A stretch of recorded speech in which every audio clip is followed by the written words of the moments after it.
반갑습니다. 쇼노비TV의 홍대표입니다. 오늘은 도장 불량에 대해서 설명을 한번 해보겠습니다. 도색을 했는데 그림같이 잘 나온 경우도 있지만 좀 뭐 도장면에 먼지도 좀 있는 것 같고 칠이 좀 갈라지는 것 같고 좀 충격을 받았는데 칠이 좀 갈라져서 이거 좀 도색이 잘못된 거 아니냐 이렇게 생각하시는 분들한테도 도움이 되겠지만 판금도색 전비공장 상인들한테 이 영상을 바치는 겁니다. 왜냐면 저희가 판금도색 전비공장을 운영하다 보면 이제 한 번씩 컴플레인을 받는 경우가 있어요. 이거 칠이 좀 잘못된 거 아니냐, 가만히 있는데 이게 칠이 떨어졌다, 이거 AS 해줘야 되는 거 아니냐, 이런 얘기를 많이 듣습니다. 한 번씩. 저도 한 1년에 한두 번씩은 꼭 이런 오해를 받아요. 제가 그래서 저는 중간중간에 수리하는 동영상도 보내주고 하는데 어떤 경우는 도색이 잘못된 게 맞고요, 어떤 경우는 도색이 잘못된 게 아닙니다. 그 사례를 들어서 오늘 한번 이건 도장 불량이 맞고 이건 도장 불량이 아니다 한번 설명드리겠습니다. 이 모닝으로요. 시작합시다. 네, 이 차는 모닝입니다. 저희가 2011년도 11월 달에 뒷범버를 살짝 스크래치가 나서 탈착해서 도장하고 재장착한 대물보험 수리였고요. 지금 영상 찍는 시점으로 10월 달인데 1년이 다 돼갑니다. 다 돼가는데 차주님이 오셨어요. 도색이 좀 잘못된 거 아니냐, 칠이 이렇게 막 들고 일어난다, 잘못된 거 아니냐 막 따지더라고요. 그래서 제가 설명을 드렸습니다. 이거 누가 봐도 외부 충격이고요, 이건 우리 잘못이 아닙니다 설명드렸는데 이해를 못 하시더라고요. 여기 보면 박힌 흔적 있죠. 차주님이 살짝 박았대요. 살짝 박았는데 칠이 이렇게 다 들고 일난대요. 그리고 이거는 이 사고 나기 전에부터 이렇게 칠이 떨어졌다고 하더라고요. 이거 한번 보십시오. 가만히 있는데 칠이 떨어진 게 아니고요, 누군가가 충격을 줬기 때문에 떨어진 겁니다. 제가 그래서 차주님들 보는 눈에서 보여드렸어요. 이거 한번 쳐봐라, 세게 쳐봐라, 이게 나가는가, 칠이 떨어지는 거 한번 봐라. 엄청 이렇게 세게 친다, 엄청 이렇게 세게 친다. 칠이 떨어지느냐, 안 떨어진다. 보십시오. 아무리 세게 쳐도 도장이 떨어지지 않습니다. 이렇게 세게 치는데도 이건 외부 충격을 받은 게 확실한 거고, 그리고 차주님이 이걸 살짝 박았다고 했지만 여기 칠이 다 터지고 갈라지고 심지어 여기는 이미 브라켓도 떨어진 상태입니다. 여기 브라켓도 이렇게 떨어져 있어요. 범퍼는 브라켓이 떨어지면 생명을 다한 겁니다. 여기는 이게 범퍼가 있는데 브라켓이 이렇게 살아 있어야 됩니다. 브라켓이 안 살아 있으면 이렇게 깨지면 범퍼가 이렇게 장착이 안 됩니다. 떨어집니다. 그러니까 차주님이 심하게 박았어요. 근데 만약에 차주님이 이 흔적이 없이 여기는 멀쩡하게 해서 여기만 딱 이렇게 됐다, 이렇게 하면 누군가가 안 박으면 이렇게 될 수가 없습니다. 지금도 말을 했죠. 차주님들이 박은 게 아니라 남들이 박고 도망간 겁니다. 뭐 킥보드가 박고 도망갔다거나, 차주님은 그래요. 이거 외상 흔적이 없었다, 이게 왜 이렇게 되겠냐, 도장 불량이다 하는데 제가 이렇게 계속 보여드렸었어요. 막 치면서 이거 봐라 떨어지느냐, 이거 누가 무조건 박은 거다, 남이. 이거 우리 잘못이 아니다. 그러면 이런데도 뭐 도장 불량이면 다 떨어져야지 왜 그러느냐 내가 말씀드리니까 조금은 이해는 해주셨는데 이해를 하는 척 하면서 이해가 잘 안 되시는 것 같았어요. 근데 이 사고가 너무 컸기 때문에 이거는 떨어질 수밖에 없다 내가. 그리고 도장 불량이 날 때 보통 문짝이나 휀다에서 잘 안 나고 범퍼만 그렇습니다. 범퍼가 왜냐하면 플라스틱이기 때문입니다.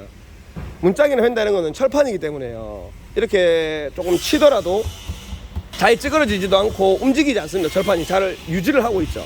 근데 범퍼 같은 경우에는 여기를 살짝 밀어도 플라스틱이 약하기 때문에 이렇게 퍼집니다. 탄성이 세다고요. 그러면 뭔가 사고를 여기서 죽이시 누르면 여기가 칠이 이렇게 터지는 겁니다. 여기도 마찬가지고요. 이렇게 쭉 눌리면 어차피 교환할 거니까 이게 눌리면 이렇게 칠이 터지는 겁니다. 이렇게 많이 유격이 생기기 때문입니다. 이렇게 휀다 같은 경우에는 철판인데 딱 이 사고 부위만 딱 이렇게 찌그러지고 여기가 찌그러진다고 해서 여기가 큰 충격이 가지 않아요. 보통 범퍼 같은 경우에는 여기가 사고가 나도 플라스틱이기 때문에 워낙 탄성이 심하기 때문에 여기가 찌그러졌더라도 여기까지도 페인트가 터지기도 합니다. 근데 철판은 그런 경우가 잘 없어요. 딱 찌그러지면 찌그러진 경우만 이 부위에는, 근처 부위에는 잘 안 떨어집니다. 플라스틱은 탄성이 있기 때문에 이렇게 많이 이렇게 구부러지기 때문에 사고가 나면서 칠이 떨어질 수 있는 겁니다. 순간적인 충격이. 이렇게 막 뒤집어서 이렇게 해도 칠이 안 떨어집니다. 근데 그만큼 이게 누군가가 세게 박은 거죠. 순간적으로 많이 밀리는 겁니다. 짜불한다 그러죠. 짜불했다가 이렇게 떨어지기 때문에. 헨다나 문짝 같은 경우에는 이렇게 보통 이렇게 문콕을 당해도 여기만 딱 찌그러지고 말고 여기는 안 찌그러지기 때문에 보통 AS가 잘 없습니다. 하지만 AS가 많이 나는 부위는 앞뒤 범퍼입니다. 범퍼는 플라스틱이기 때문에. 그리고 도장 진짜 불량인 경우는 제가 지금 사진으로 올려드릴 텐데 도색이 잘못된 경우는 진짜 있어요. 도색이 잘못된 경우는 이렇게 칠이 안 떨어지고요. 이렇게 칠이 안 떨어집니다. 도장 진짜 불량은 칠이 외부 충격 없이 막 콤보처럼 일러간다거나 그런 게 도장 불량이지, 범퍼 같은 경우에는 방금처럼 보여드린 사례는 도장 불량이 아니라는 거. 범퍼 같은 경우에는 브라켓이 깨진 상태로는 조립이 안 됩니다. 정비 공장에서 브라켓이 깨졌는데 조립을 하진 않아요. 그것도 보면 브라켓이 다 살아있죠. 이 브라켓이 약합니다. 사실 조금만 세게 박아도 이 브라켓이 떨어집니다. 그래서 이 브라켓이 떨어지면은 범퍼가 공간이 벌어지니까 어쩔 수 없다는 거. 그리고 도장을 하다 보면요, 도색을 하다 보면 먼지가 안 앉을 수가 없습니다. 이렇게 지금 도장면 보면 먼지가 있죠. 이렇게 이게 먼지입니다.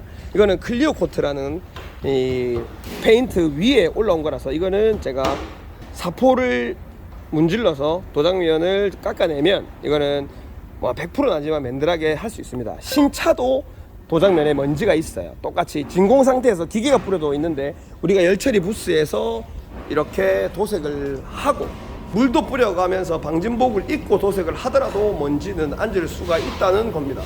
그래서 도장면에 먼지가 있는 거는 도장 불량이 아닙니다. 먼지를 잡아서 평탄화 작업을 해서 광택을 내면 그거는 정상적인 건 맞고요. 그래서 먼지가 있는 건 도장 불량이 아닙니다. 근데 도장 불량, 먼지가 너무 많거나 그 다음에 이제 꼼보처럼 뭐 훅 들어가거나 이런 것들은 도장 불량일 수가 있는데 도장 불량이 아니라는 거. 범퍼 같은 경우에는 방금 같이 저거는 외부 충격이 있어서 칠이 터진 거지, 외부 충격이 없으면 칠이 터지지 않는다는 거 말씀을 드리고 싶습니다. 여기는 진짜 도장 불량이 아니에요. 차주님한테 이해시키는데 정말 시간이 많이 걸렸지만 차주님 저한테 막 승질내고 그랬었는데 1년이 지났는데도, 그래서 제가 그런 분들한테 보내드리는 겁니다. 도장 불량은 지금 올려드리는 사진이 도장 불량인 거지, 도장에 먼지가 앉았다거나 도장 불량이 아니고요. 먼지가 앉아도 저거는 작업이 도장 평탄화 해놓으면 저기 면에서 도장이 칠이 일어난다거나 그러질 않습니다. 절대. 그리고 신호정비는 그런 도장 불량에 있어서는 가만히 있는데도 칠 터졌다면 1년이 지나도 저는 해드립니다. 이해가 가셨는지 모르겠지만 일단 그렇습니다.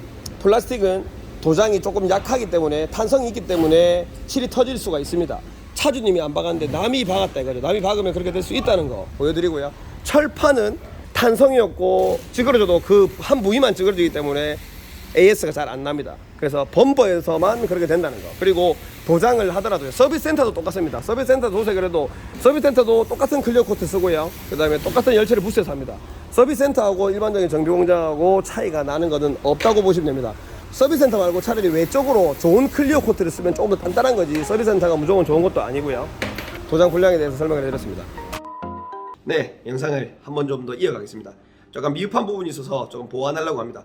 일단 자동차 도장 불량에는요, 여러 가지 원인이 있는데요. 큰 갈래로는 도어나 뭐 휀다나 이런 부위에 이 칠이 아예 딱 완전히 다 갈라지면서 그걸 떼보면 뭐 녹이 이게 있다든가 그런 제일 큰 불량.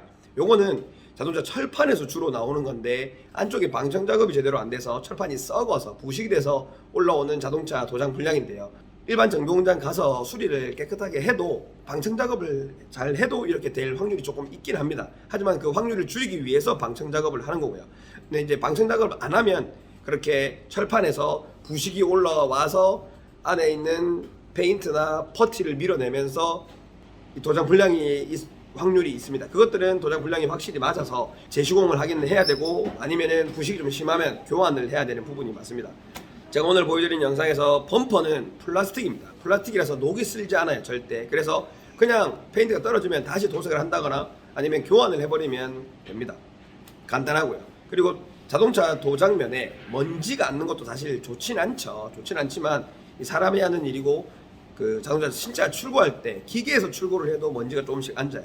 이제 단낮추기를 해서 어느 정도 티 안 나게 해서 작업이 가능하니까 조금 이해해주고 타시는 게 맞고요. 도장 불량이라고 보기보다는. 근데 이제 저 자동차 도장 불량에 보면 이제 꽃모처럼 뭐 울룩불룩한다든가 먼지가 엄청나게 많다든가 그런 것들은 도장 불량이 맞습니다. 범퍼에서 이제 클리어 코트만, 그러니까 좀 비닐처럼 좀 팍 벗겨지는 형식의 도장 불량도 있어요. 만약에 회색 차인데 회색 페인트는 그대로 있는데 그 위에 뭔가 비닐처럼 뭐가 벗겨지는 그런 것들은 도장 불량이라고 볼 수는 있습니다. 하지만 제가 오늘 보여드렸던 영상에서 보여드렸다시피 그냥 범퍼가 그냥 자기는 아무것도 안 했는데 칠이 뚝뚝 떨어진다, 그러니까 전체적으로 다 떨어진다, 이거는 무조건 도장 불량이 아니다라고 제가 말씀드리고 싶은 게 아니라 그런 것들은 외부 충격이 있어서 그렇게 될 수도 있다는 걸 보여드린 겁니다. 자동차 도장 불량에는 종류가 되게 많습니다. 사실 제가 차를 다 여러 대를 세워두고 그 도장 불량 사례를 두고 해야 되지만 그런 게 쉽지 않기 때문에 오늘은 자동차 범퍼 도장 불량에 대해서만 설명을 했고요. 자동차 철판에 대한 도장 불량, 그리고 또 다른 쪽에서 도장 불량은 또 다른 컨텐츠로 한번 다뤄보도록 하겠습니다. 정비 공장에서는 정상적으로 작업을 해도 범퍼는 도어나 본네트나 이런 것들보다 실이 조금 잘 떨어지고 외부 충격에 취약합니다. 요거를 알려드리고 싶었습니다. 감사합니다.